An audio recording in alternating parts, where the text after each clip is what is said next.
Era uma vez, em um castelo no meio de uma floresta densa, uma princesa que dormia há muitos anos.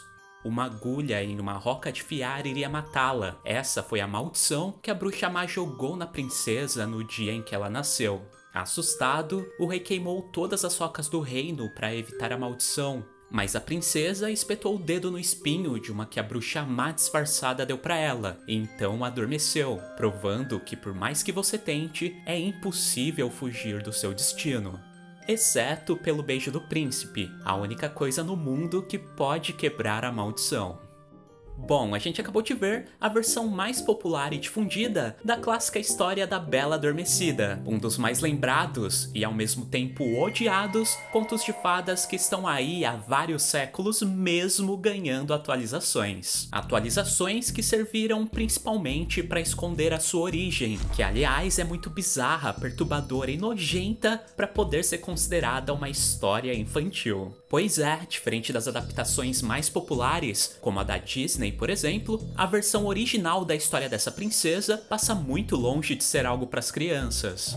Para você ter uma ideia, lá nas suas primeiras publicações, por exemplo, o príncipe não ia até a Bela Adormecida para salvá-la, mas sim para abusar dela enquanto ainda estava dormindo, ao ponto dela ter engravidado e tido filhos antes mesmo da maldição acabar. E depois de desperta, bom, esqueçam Felizes para Sempre. O príncipe na verdade não era solteiro, ele já era casado e tinha uma família. E o ódio que a sua esposa teve da princesa adormecida, ao saber do acontecido, acabou sendo o grande motivador para a parte 2 desse conto.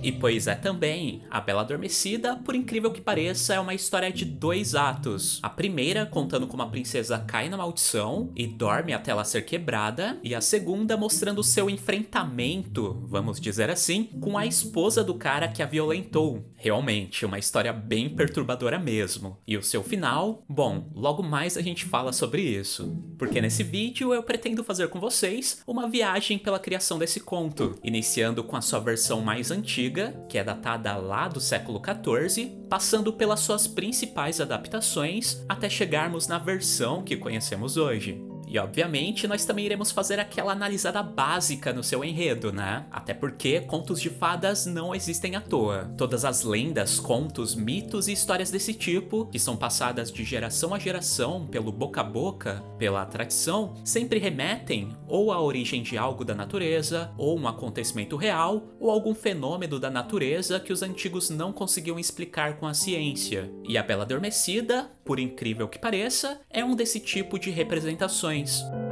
Então vamos começar logo a nossa análise, né? E eu espero que vocês não peguem no sono até o final desse vídeo. Ah, o que você está fazendo? Estou tecendo, queridinha. Quer experimentar? Não, eu não quero. Olha, está escrito nos livros que você tem de espetar o dedo e depois adormecer. Então lá vai. Ai,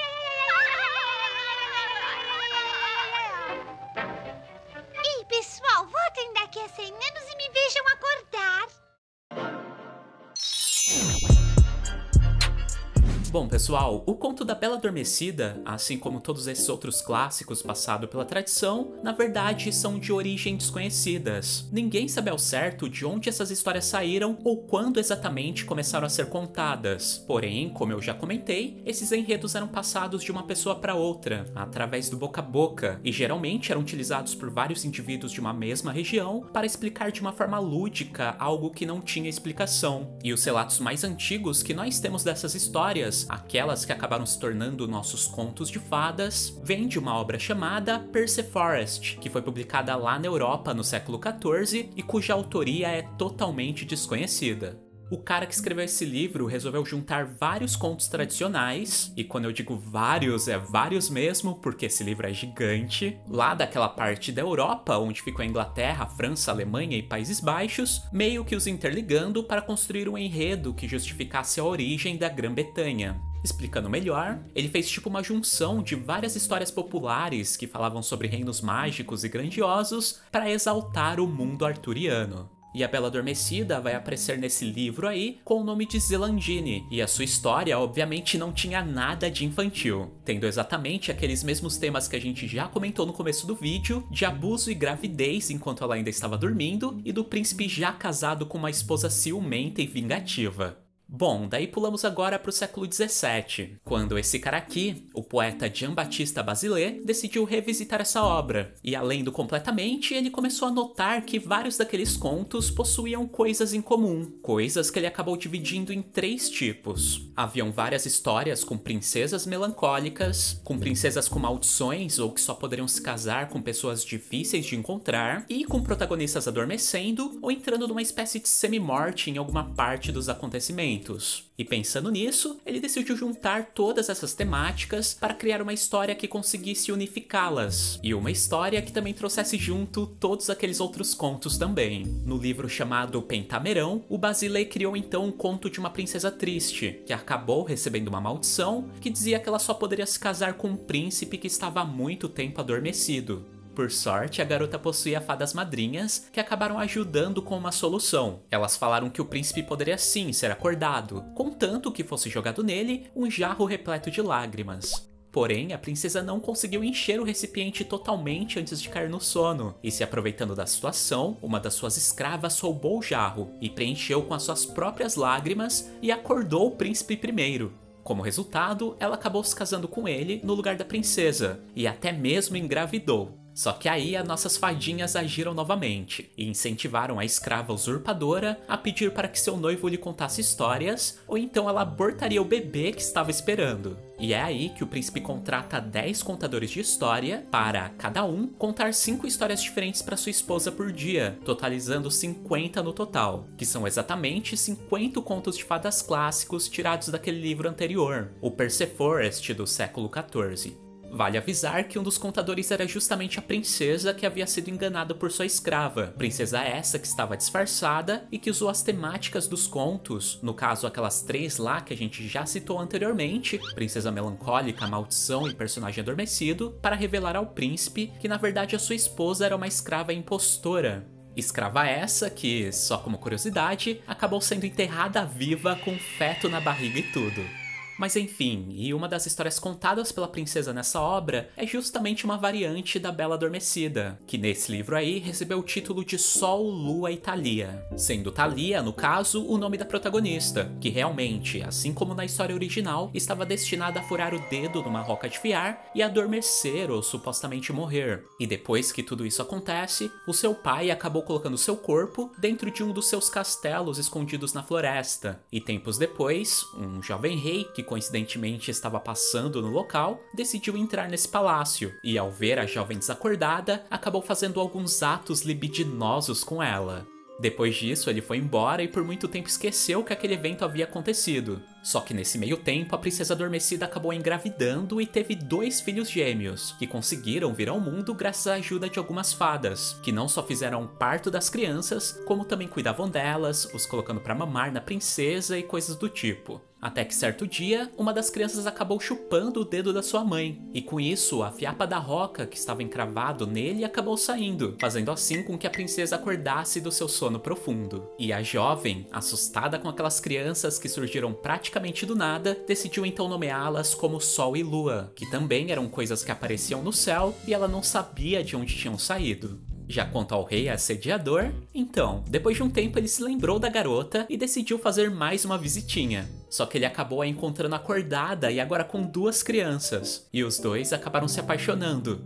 Porém, o cara já era casado, e a rainha, quando ficou sabendo que o rei tinha uma amante e outros 2 filhos, mandou um dos seus servos capturá-los, e pediu para o cozinheiro do palácio matar as crianças e servi-las para o seu marido. O cozinheiro obviamente não obedeceu e serviu uma carne aleatória no lugar. Só que, para piorar as coisas, a rainha Má ordenou que os guardas trouxessem a própria Thalia, a ex-princesa adormecida, para queimá-la viva. Porém, dessa vez o rei ficou sabendo do seu plano, e não só a impediu, como também a matou com as suas próprias mãos, ficando então totalmente livre para casar de novo. E daí sim, temos o nosso felizes para sempre e o nosso final feliz. Ora, Fauna, o que há com você? Oh, eu adoro fins felizes. Enfim, bem bizarrinha essa história, né? Não é à toa que em obras posteriores, como Histórias ou Contos de Tempos Passados, do Charles Perrault, que foi publicada uns 60 anos depois dessa que a gente contou agora, a história tenha sido mais suavizada. Nessa versão seguinte, por exemplo, é que foram incluídas as fadas madrinhas, e a origem da maldição, que nas versões anteriores não era explicada, e agora vinha de uma fada mais velha que teve seu convite esquecido. Uma outra modificação foi no fato do reino também hibernar junto com a garota. E a principal, que foi a retirada do abuso. Dessa vez, o príncipe não se aproveitava mais da princesa inconsciente, ficando só admirando a sua beleza mesmo. Já quanto à segunda parte, bom, esqueçam os casos extraconjugais. Dessa vez, a vilã que odiava a ex-Bela Adormecida era a mãe do príncipe, que secretamente vinha de uma família de ogros, e que ao ser descoberta acabou se matando, deixando assim os pombinhos livres pro Felizes para sempre. E foi essa versão da história aí que mais inspirou os irmãos Grimm. Só que, por suas pesquisas, eles acabaram considerando a parte 2 da história como um conto diferente. E por isso, hoje, a Bela Adormecida termina com ela acordando e se casando com um príncipe. E todo aquele caso da Rainha Má tentando matar a noiva do seu filho acabou se tornando um outro conto chamado A Sogra Malvada. Já quanto ao simbolismo por trás da história, então, ele não é tão óbvio assim a uma primeira vista, mas, segundo alguns mitólogos e historiadores, como o americano John Fiske, por exemplo, esse conto de fadas simboliza nada mais que o início e o fim do inverno. No caso, a roca que perfura o dedo representaria o frio agudo do começo dessa estação. Já a princesa, por sua vez, seria a representação da própria terra, que dorme durante o inverno. Tudo no seu palácio, no caso, o mundo em si, fica trancado, em repouso e gelado. Nada prospera ali com todo mundo dormindo, pelo menos até o sol aparecer e despertar novamente a vida. E se não ficou claro, no caso o sol seria a representação do próprio príncipe. Ou seja, a Bela Adormecida é só um jeito bem bizarro de dizer que no inverno a vida do planeta dorme, e depois volta a florescer na primavera. Mas enfim, é isso. Acho que deu pra gente dar uma geral na construção desse conto, que pra mim é um dos mais bizarros das histórias infantis. É bem interessante ver como os furos do enredo foram sendo preenchidos com fadas, maldições e beijos mágicos com o passar do tempo. Até porque as versões originais, apesar de menos infantis, eram bem falhos em questão de criar uma história que fizesse sentido. Mas e quanto a vocês? Preferem a versão tradicional como conhecemos hoje, ou as versões mais antigas, que são bem mais bizarras e nojentas? Comentem aí dizendo a menos pior pra gente.